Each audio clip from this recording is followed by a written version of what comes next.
Hello and welcome to my channel. In this video segment, I'm going to show you how to replace the exhaust back pressure sensor.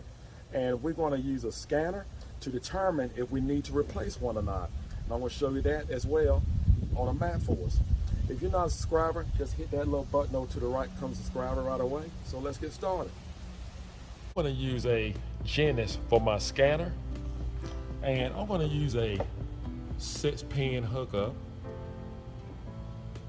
And make sure that you let the Genesis know that you're actually going to use a 6-pin hookup, because if you put down you're using a 9-pin hookup, it's going to say that it can't communicate. Okay, I have the connector hooked up to my OBD. I have the initial switch turned on. I'm going to hit enter. Then we're going to scroll down to heavy duty. Now, need to make sure we're using a 6-pin.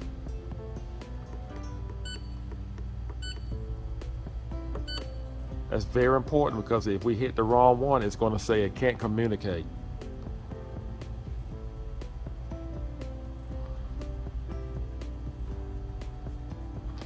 All right, we hit enter.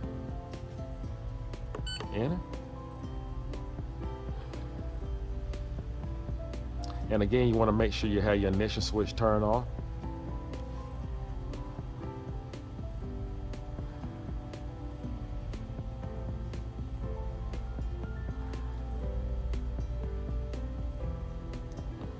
All right, we want to hit enter. Enter. Let's go down to diagnostic trouble codes. Enter. Read. See what we have. And this is the reading that we have. It said we have a exhaust back pressure sensor. Look like it's not working the way it should. So I'm going to order one from the dealer. We'll keep our fingers crossed and hope that repair the vehicle. I just received my sensor, and this is the part number, as you can see. And this is the price range you can pay for one.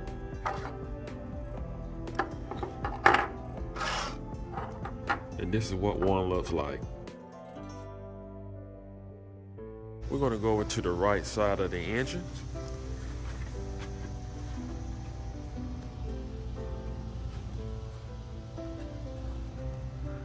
And you will find the sensor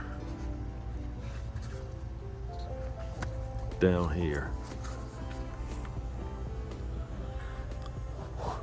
Right there.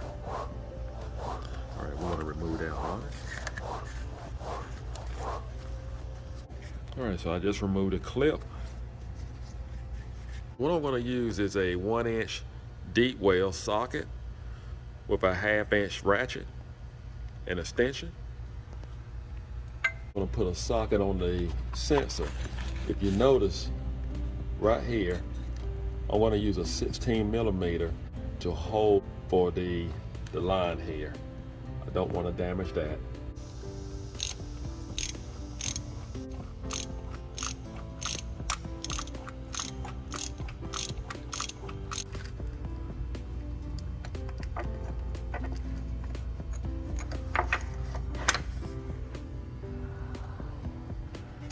There it is.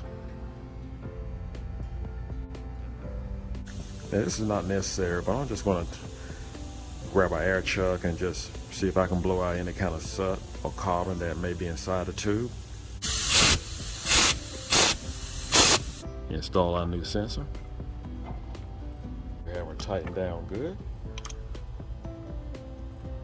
Don't forget, you have to make sure you're holding the other end of the fitting with a wrench.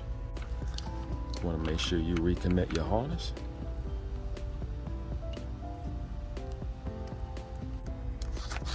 And there we have it. Well, that's all there is to it to replace your exhaust back pressure sensor. And now, on top of that, you know how to take a scanner and actually check your Maxxforce to see what problem that you may have. Now, there are signs for a bad sensor. One is loss in power, another is excess smoke, and sometimes occasionally it can make a transmission seem like it's slipping. I want to thank you for watching. Do not forget to subscribe. Take care.